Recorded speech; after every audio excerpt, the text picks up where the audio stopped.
নমস্কার বন্ধুরা, Bengali girl Ronita চ্যানেলে আমি রনিতা আবার একটি নতুন ভিডিও নিয়ে আপনাদের সামনে চলে এলাম।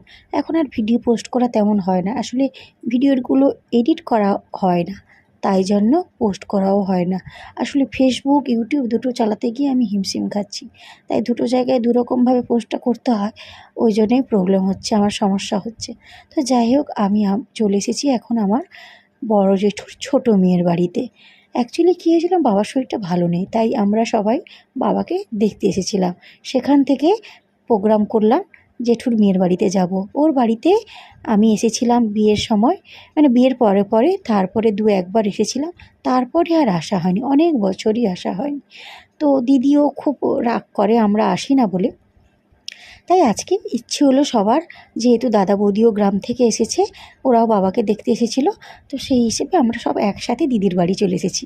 দিদিকে অবশ্য বৌদি আগে থেকে বলে রেখেছিল, কারণ দিদি রান্নাবান্না করবে তো, একা মানুষ, তাই। তো আমরা যখন আসি তখন দেখি দিদির রান্নাবান্না সব কমপ্লিট। আমি একটু বাড়িটা ঘুরে ঘুরে দেখছিলাম, কারণ অনেক বছর আসা হয়নি, তাই একটু দেখছিলাম বাড়িটা ঘুরে ঘুরে। এটা হচ্ছে আমার জামাইবাবু, উনি এখন বর্তমানে পৃথিবীতে উনি আর নেই। তো যাই হোক, এখন খাবার দাবারে আসি। আমরা অনেক দেরি করে এসেছি, কারণ দাদারা গ্রামের বাড়ি থেকে অনেক দেরি করে আসার জন্য আমাদের এখানেও আসাটা দেরি করে হয়েছে।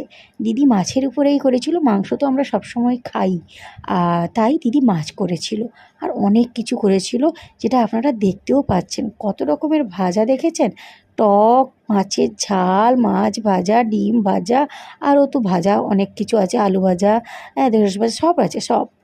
তো আমি আবার কি বলুন তো, ২-৩ রকম ছাড়া এর বেশি খেতে পারি না, মানে আমার ভাত যতটুকু, তরকারি ততটুকু দরকার।